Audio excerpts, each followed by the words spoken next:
Everybody, welcome back to the workshop. So today I'm going to be starting part one of forging chasing tools. So today's part that we're going to be working on is forging the actual butcher tool itself. In the next video in this series, which will be the next day after this is released. If you're watching this in the future, both have probably already been released by now. The next video in this series will actually be grinding the tool for use. And then the last video in the series will be hardening and tempering that butcher tool. And then we will progress the same way throughout all of my butcher tools and different chasing tools that I use in the shop on a daily. And we'll just continue to progress this. And hopefully this will interest you enough that you want to go throughout the whole video series and be able to make your whole complete set of chasing tools. Now there's hundreds and thousands of different shapes and things that you can get based for very specific purposes. I'm going to do the most general forms in these video series. So thank you all for watching. I hope you enjoy it. And without further ado, let's get forging. So step one, we're going to need a piece of automotive coil spring.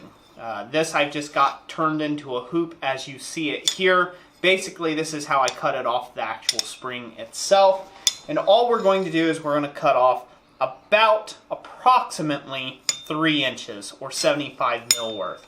Now, it does not matter the thickness that you use.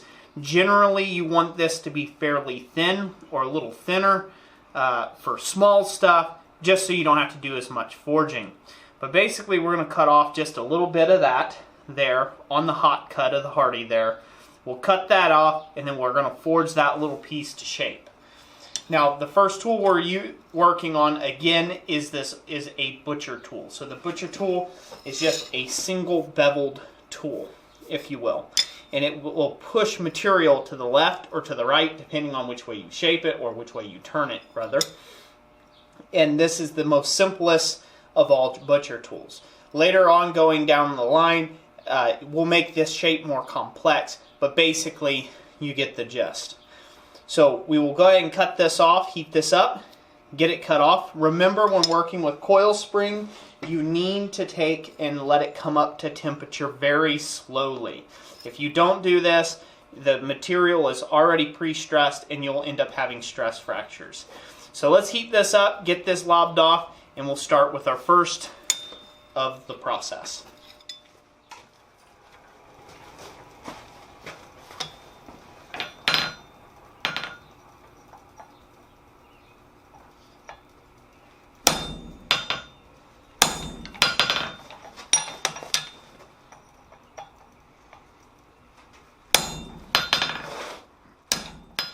After you got this piece cut off, put it with the arch up, hold it on the sides with a pair of tongs that are suitable, and just flatten it straight down.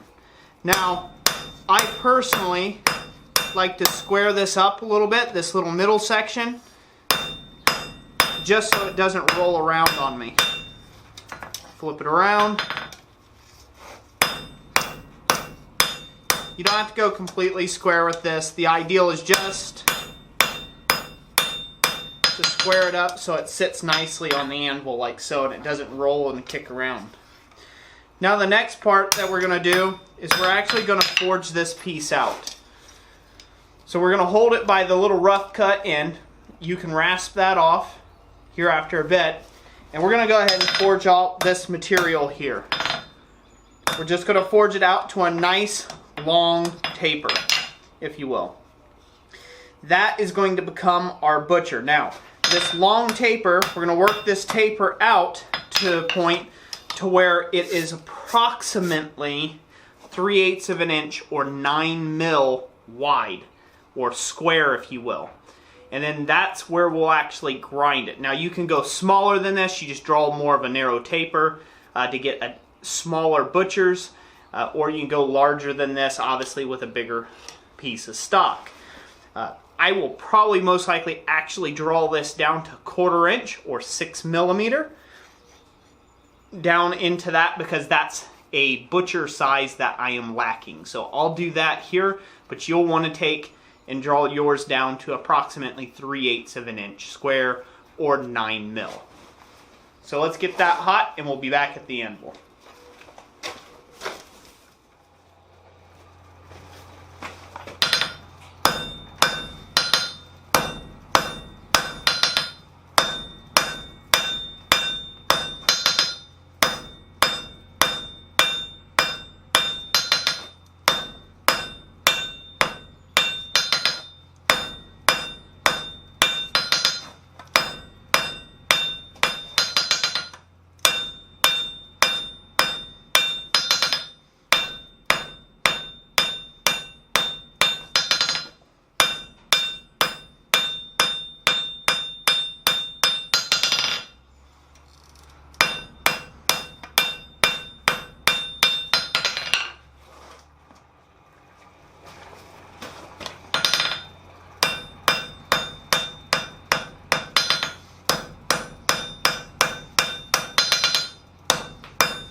Okay, so I just relieved the edges a little bit. I don't like these to be super sharp. Once again, you're going to be holding this in the hand, so you want these edges to be relieved just ever so slightly. So you knock off the corners, but don't get too carried away with it where you turn that back into round or octagon. Now is the time for us to flip it around and work from the other end. Now, something to point out here, you want to make sure that this is a symmetrical taper and not an asymmetrical taper.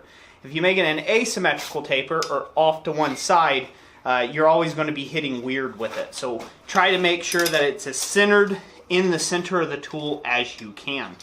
So now I'm going to switch tongs to a little slightly smaller pair of wolf jaws. By the way, you can find videos of these in my tong making playlist section on the channel. And I'm going to switch to the smaller wolf jaw tongs here, and we will go ahead and grip the tapered end here, and we'll forge out the back end. Now the back end we want to take and forge out a very small and short taper. We're not trying to get as long with this one, we're just trying to take and create a little back taper to it so we can help center up the kinetic energy through the piece. And this makes a very strong chasing tool.